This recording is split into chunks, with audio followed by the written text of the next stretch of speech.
Assalomu alaykum aziz kanalimiz muxlislari. Mana bugun yana bir yangilik chiqarmoqchi edik kanalga. Ya'ni avval va'da qilingan video Zolotaya korona orqali pulni chiqarish, pulni chiqargan holatda ham va chiqarilgan pulni danilarni o'zgartirish yoki pulni qaytarib olish imkoniyatlari haqida gapirib o'tmoqchi edim. Demak, endi ishni boshlaymiz. Biz avval esingizda bo'lsa oldingi videomizda mana bu programma orqali, prilojen orqali pul chiqarishni tavsiya etganmiz va shu haqda video dars e'lon qilganmiz. Demak, endi bugungi darsimizda bo'lsa uning web sahifasi orqali pul chiqarishni ko'rsatib o'tamiz. Pul chiqarishdan oldin bir necha savollarga javob berib o'tmoqchiman. Ushbu sistema rostmonimi, rostdan pul chiqarsa bo'ladimi? Albatta bo'ladi. Bu to'g'risini aytganda aziz muxlis, shu sistemadan men deyarli 1 yildan beri pul chiqarib yuraman. Va yana bir savollar. Pul ketmay qolsa yoki olmay qolsa nima qilsa bo'ladi? Pul ketmay qolsa aziz muxlis yoki xatogarchilikka yo'l qo'yilsa buni avtomatik emas, o'zingiz to'g'irlash imkoniyatingizga ega, ya'ni egasiz. O'zingiz qila olasiz shu narsani. Endi yana bir xato pul yuborishda ayrim nimalarimizga muxlislarimizda uchrab turgan narsalardan bittasi shuki, problemalardan bittasi mana bu. Operatsiya отключена bankом. Bu nimadan? Ushbu ошибка, demak, e'tiboringizni qaratib o'ting. Пожалуйста, обратитесь в указанный банк для выяснения причины отказа. Bu faqatgina sizni pul chiqarayotgan kartangizda bankdan bilishingiz mumkin bo'lgan narsa. Ushbu haqidagi ma'lumotni va uning sababini. Demak, endi yana bitta narsa. Aziz muxlis, e'tibor qiling. Siz bankdan chiqargan holatingizda mana bunday qog'oz olasiz, to'g'rimi? Bankdan Zolotaya korona orqali chiqarganda tepada 9 talik kod va mana bunday summa haqida ma'lumotnoma, yuboruvchi va qabul qiluvchi haqida.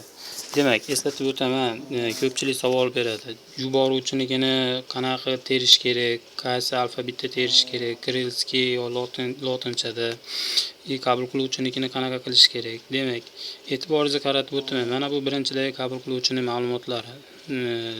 Yo'q, bu yuboruvchining ma'lumotlari. Zokirov Behzodbek Zokirjon o'g'li. Ko'rib turganingizdek, гражданство O'zbekiston tanlangan. Bu bankdan chiqarilgan qog'oz, aziz muxlis. Pasport иностранный граждан. Bu narsani siz yozib o'tmaysiz, faqatgina pasport serial raqamlaringiz u yerda berilgan kategoriyalar bo'yicha to'ldirib o'tasiz. Demak, adres registratsiya degan joyga mana bu обязательный narsa emas. Nimaga? Bu yerda eng asosiy narsa qabul qiluvchining ma'lumotlari hisoblanadi aziz muxlis. Mana adres registratsiya. Место рождения. Rossiya, Rязанский Прижелезный дорожный 22. Bu yerda nimani bermagan. Место рождения bilan INN raqam berilmagan. Shu yerlarda O'zbekiston qilasiz, место рождениeni, hurmatli muxlis. Endi o'z haqida to'liq ma'lumotlarni kiritib qo'ygandan keyin birinchi u yerda qabul qiluvchiniki bo'ladi. Bu bank qog'ozi esa ikkinchi darajada turadigan narsa. Qabul qiluvchi ma'lumotlari. Demak, ko'rib turganingizdek, familiyasi, ismi, отчествоsi qabul qiluvchini Zokirov Zokirjon Abdumalikovich. Strana город u yerda yo'q. Bu avvalgi eski qog'oz bo'yicha qilinganligi uchun avvalgi saytda xuddi shunday bo'lgan. Ya'ni stranalar ham город tanlanadigan bo'lgan. Hozir faqatgina O'zbekiston qilinadi. Qabul qiluvchi ma'lumoti xolos. Ko'rib turganingizdek, telefon raqami ham mana pusto o'rinda turibdi. Xo'p, endi e'tiboringizni yana bir narsaga qaratib o'taman, qarang. Biz foydalanamiz hozir перевод.corona.com dan. Demak, bu bank qog'ozida nima qilyapti? Demak, bu ishonch belgisi va yana ushbu bank xuddi o'sha sistemadan foydalanayotgani haqida доказательство. Подробные условия существования перевода Перед усмотрением документом условия осуществления денежный перевод «Золотая корона».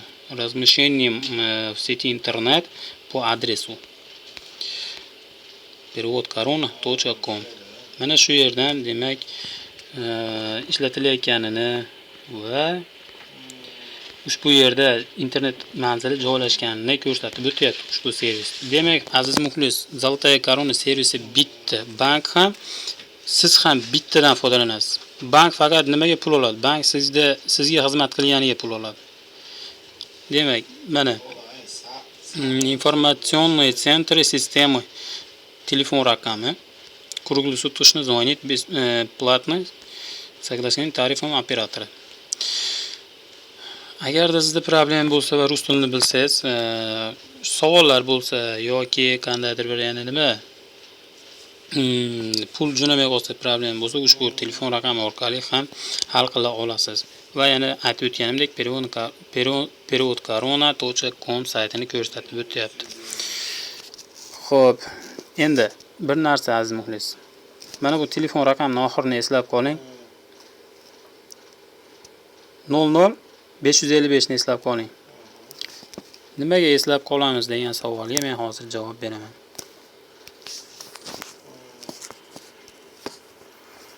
Ko'rdingizmi? 00555 круглосуточно Zolotaya koronaniki. Demak mana. Nimaga bu yerda korona pay deyilgan, .com deyilgan savol tug'ilishi ham mumkin. Bu albatta boshqa domen nomi bilan ham ishlaydigan sayt. Ya'ni hozir asosan koronapay.com dan ishlayapti. Mana переводkorona.com xuddi qog'ozda yozilganda yozdim. Internet brauzeri orqali e'tibor qaratib o'ting. Shu davomida hozir pul jo'natishni ham ko'rsatib davom etaman. Demak, saytga kirdik. Kirganimizdan keyin siz bu yerda aziz muxlis как отправить. Agarda rus tilini bilsangiz mana как отправить. Bu yerda ma'lumot bor. Ma'lumotlarni o'qib chiqing. Nima ketadi, qanday ketadi, qanday jo'naladi, qanday boxabar bo'ladi qabul qiluvchi va endi qanday qabul qilish. Mana ko'rib turganingizdek, hammasi haqida ma'lumotlar yozilgan. Endi pul yuborish uchun qarab turing. O'ng tarafda qora tugma bor, tepada bosamiz. Проверить status переводani aytib o'tganman avval. Sizda avval jo'natilgan raqam bo'lsa, перевод kodi bo'lsa, u narsani kiritsangiz ushbu haqida ma'lumot beradi deganman. Demak, bu yerga mana hozir проверка uchun eski raqamlardan bittasini kiritib ko'raman. Avval yuborilgan raqam перевод ma'lumot 320 79 287. Demak, проверить bosaman. Siz ham xuddi shu holatda qabul qilgan kodingizni yozib, uning состояниесini holatini bilishingiz mumkin. Demak, bu mana shu nomerdagi перевод видан получателю, qabul qiluvchiga berilgan. Agarda bu yerda hali beriga qabul qiluvchi pulni olmagan bo'lsa, готов к видать deb yozib qo'ygan bo'ladi. Ya'ni qabul qilishga, olishga tayyor. Yoki jo'namagan bo'lsa, ketmagan bo'lsa, ne bola bo'lishi mumkin. Bo'lsa bunday ma'lumot amalga oshirilmagan bo'lishi mumkin. Endi demak, e'tiboringizni qaratib o'ting, отправить перевод onlayn ga bosamiz. Aziz muxlis, siz avval переводni amalga oshirmagan bo'lsangiz, va oshirmagan bo'lsangiz ham pastga tushamizda. Mana денежный перевод xuddi programmada avvalgi dars programmasida ko'rsatilgandek formalar to'ldiriladi va dalini bosiladi. Demak, biz bu yerda unaqa qilmaymizda. Siz avvalgi перевод qilganingiz bo'yicha hozir yana qayta anketalar to'ldirib o'tirmaslik uchun mana buni bosamiz va lishniy kabinetni bosamiz aziz muxlis. Yoki lishniy kabinet o'rnida vxod bo'lishi mumkin. Demak, endi nomer telefoni. Siz avval kiritganingiz, ya'ni yuborganingiz yoki yubormoqchi bo'lgan nomeringiz, harakat qilganingiz non bosasizda. Agar sizda parolga nima yozaman degan savol bo'lishi mumkin telefon raqamingizni yozganingizdan keyin. Agar siz avval periodni jo'natgan bo'lsangiz, o'sha birorta telefon raqamini tasdiqlab o'zingiznikini ana shuni yozasizda va jo'natmagan bo'lsangiz ham aziz muxlis, получить parolni bosamiz. Demak, kod qabul qilinadi. Kutamiz. Hop. 11 31 83. Dalini bosamiz. Demak, endi aziz muxlis, bu yerga novi parol, ya'ni o'zingiz bilgan, o'zingizda doimiy esingizda qoladigan kodni eslab qoling. Kiritasiz. Birinchisiga ashuni kiritasiz, ikkinchisiga ham o'sha bir xil kiritasiz. Demak, men kiritib o'taman va hozir. Demak, men kiritdim, aziz muxlis, tomosha qiling, kuzatib boring. Xo'p, kirib o'tdik. Demak, ustanavit parolni bosamiz. Aziz muxlis, siz bunda avval periodni amalga oshirgan bo'lsangiz ham xuddi shunday qiling va avval agarda sizda login parol bo'lsa, men ayrim nimalarni berib o'tganman. Bir ikkita foydalanuvchi uchun telefon qilganlarga tushuntirib qanday kirish haqida. O'sha yerda получить parolni unda aytgan parolim, ya'ni o'zlari tanlagan parolni va telefon raqamlarini kiritib voidini bosish imkoniyatlariga ega. Ular tayyor kabinetga ega insonlar. Mana shu holatdan keyin siz ham tayyor kabinetga ega bo'lasiz. Demak, tekshiramiz. Rejab Sobirjon. Esingizda bo'lsa, birinchi darsimda ham xuddi o'sha ma'lumotga yuborganman pulni. Demak, endi bu yaqinda yuborilgan pul. Demak, eslatib o'taman aziz muxlis. Eslatib o'tamanki, nimani eslatib o'tmoqchiman?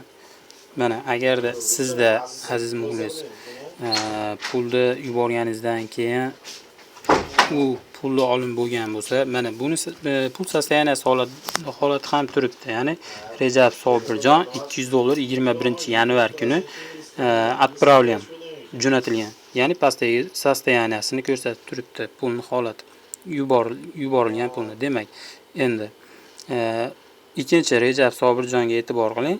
U ko'k metka holatda turibdi. Demak, bu berilib bo'ldi, vidan. Shu yerda ham ko'rsatib o'tadi. Agarda sizni yubormangiz olingan bo'lsa, siz ushbu kabinetingizga kirsangiz, agar vidan turgan bo'lsa, значит, sizni pulingiz olish bo'ldi qabul qiluvchilar. Demak, endi aziz muxlis, tushuntirib o'tmoqchi bo'lgan narsam shuki, siz jo'natgandan keyin hali beriga отправлен turgan bo'lsa yoki sizda qandaydir ошибка bo'lsa-da, ololmagan bo'lsa-da, endi u yerdan bankdan siz xatoingiz bilan siz uni tuzata olasiz. Demak, Rejab Sobirjon bosamiz ustiga, avval yuborilgandi. Demak, aziz muxlis, izmenitni bosamiz. Izmenitni bosib, aziz muxlis, mana ko'rib turibsiz. Barcha ma'lumotlarni qayerda xato qilgan bo'lsangiz, ismdami yoki familiyada yoki otchествоda qandaydir xato yo'l qo'ygan bo'lsangiz yoki ham harf tushib qolgan bo'lsa, dalini bosasiz to'g'rilab. Введите номер карты. Nomer kartangizni kiritib o'tishingiz shart. Ya'ni, который был оплачен перевод.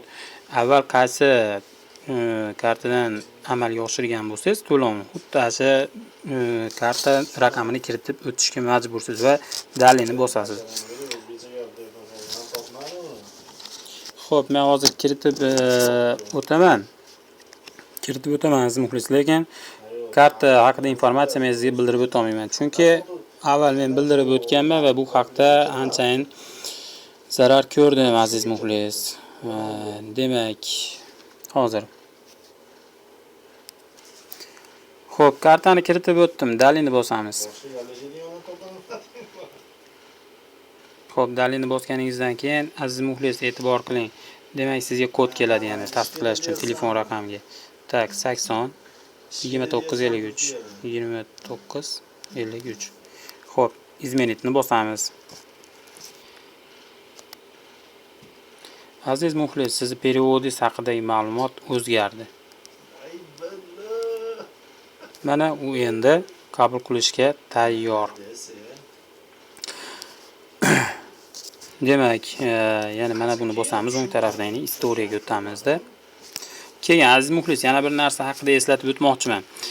Ushbu nimani bosganingizda mana karta yozuviga e'tibor bering. Kartaga kirasizda. Registratsionniy karta, registrировать karta o servisi. Bu sizda bekor bo'ladi-da aziz muxlis.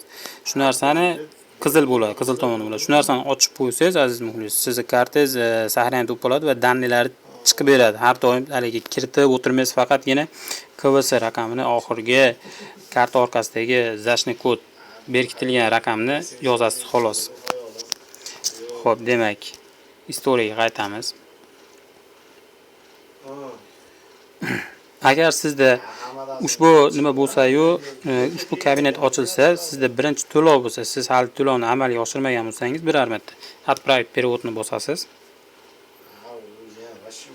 va to'lovni amalga oshirasiz. Ushbu nimalarni to'ldirib va sizda lishni kabinetingizda переводlar danlilari saqlanib qilib boriladi. Demak, endi yana bir narsa esimdan chiqibdi. Rejab Sobirjon, men sizga izmenit haqida, ya'ni uni danlilarini o'zgartirish haqida ko'rsatib o'tdim. Demak, endi uni qaytarish xuddi ushbu ma'lumot egasiga, xuddi shu pasport nomiga yana jo'natish uchun повторitni bosamiz. Повторitni bosib, aziz muxlis, mana ko'rib turibsiz.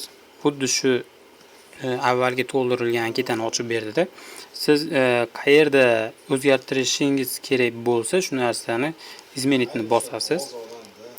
Masalan, mana boshdagi направление summadan уже izmenitni bossangiz, mana sizga o'sha jo'natish bo'yicha yana anketani ochib beradi. Следующий dalli qilib borganingiz sari mana dalli Rejab Sobirjon получатель danlilar. Demak, yana dallini bossangiz, sizga mana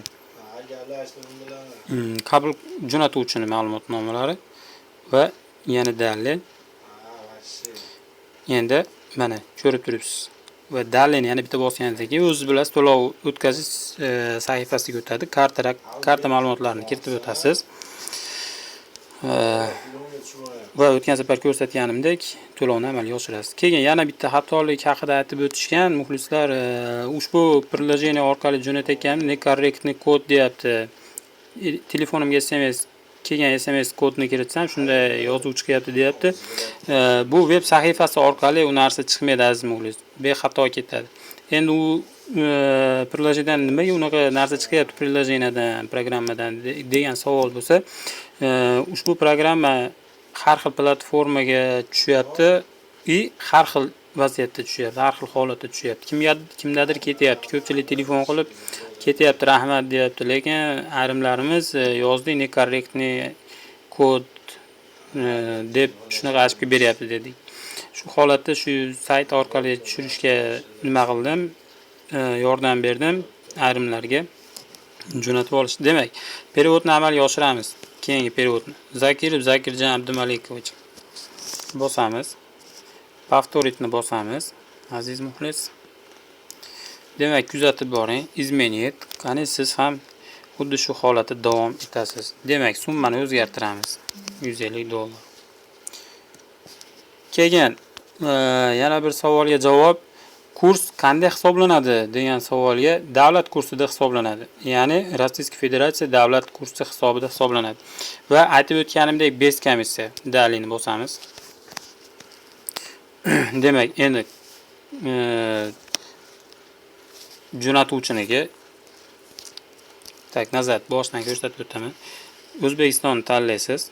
Birinchisida O'zbekistonga $150 summa miqdori. Demak, США. Keyin yana bitta savolga javob shu yerda ko'pchilik yozdi, nimaga bez komissiya deb o'tdingiz, lekin komissiya olyapti. Bez komissiya deb o'tdim men sizga, lekin bilasizmi nima? Mana valyuta dollar USD turibdi. Ushbu yerda ayrim foydalanuvchilarimizda dollar, yevro va rubl chiqyapti. Ya'ni ko'proq Tojikiston aholisi uchun chiqyapti. Buni rubl qilib tanlab olsangiz, aziz muxlis, albatta sizdan komissiya hisobi olinadi. Ya'ni hozirda 1000 rublga 50 rublmikin shunday holatda olinyapti примерно. Demak, dalini bosamizda endi yuboruvchini ma'lumotlari kiritib o'tamiz. o'zi kiritilgan tayyor qabul qiluvchiniki. Demak, endi mana yuboruvchiniki введите данные о себе. O'zingiz 8 dagi ma'lumotni kiritib o'ting. Demak, hammasi to'g'ri tekshirib bo'lganingizdan keyin yana dalilni bosasiz. Demak, mana yana anketa sizga taqdim etildi. Zokirov Zokirjon Abdumalikovичga yuboriladi. Demak, kartani tanlaymiz. Mana ushbu hali tushuntirib o'tgan kartani ochib qo'ying deganimi foydasi shu bo'ladi aziz muxlis. Mana tanlangan holatda turibdi, metka bilan sariq metkada chap tomonda ko'rgan bo'lsangiz 0280 viza kartasida. Demak, dalilni bosasiz. Avval amalga oshirgan bo'lsangiz, bo'lmasam sizda karta haqida ma'lumotlar to'ldirish kerak bo'lgan sahifa chiqadi aziz muxlis. Demak, aziz muxlis, endi bilasizmi nima? KVS va KVV2. KVS endi ushbu men sizga tushuntirib o'tgan, avval tushuntirib o'tgan raqamim, ya'ni karta orqasidagi raqam deb tushuntirib o'tganman. Demak, ushbu raqamni kiritib o'tasiz. Men ushbu raqamni sizga kiritib aplatitni bosishni ko'rsatib bera olmayman. Ya'ni kiritganimni ko'rsatib bera olmayman, lekin aplatitni ko'rsataman. Hozir. Demak, mana men kiritib o'tdim va sahifani ozgina teparoqqa surdim. Endi aziz muxlis, aplatitni bosaman.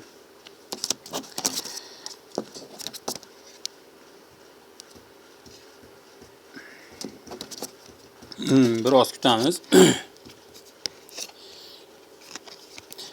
Mana men tasdiqlashim kerak bo'lgan SMS kod keladi hozir telefon raqamimga.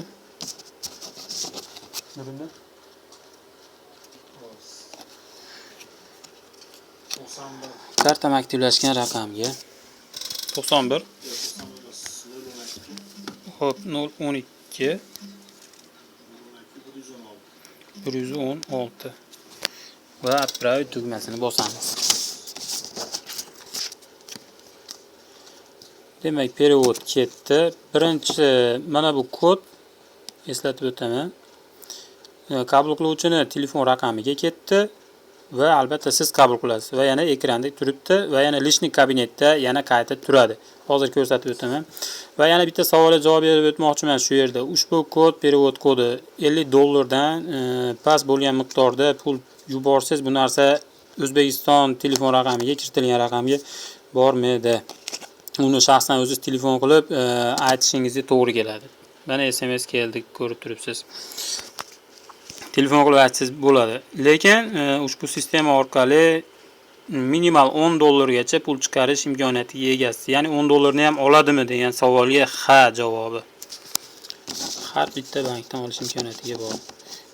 Demak, endi pulni qaytarib olishni o'rgatmadingiz-ku degan savolga javob berib o'tmoqchiman. Mana masalan, Zokirov Zokirjon Abdumalikovich hozirgina to'lovni amalga oshirdim. Men ushbu to'lovni amalga oshirdim, lekin shu pul menga kerak, qaytarib olmoqchiman ayrim sabablarga ko'ra.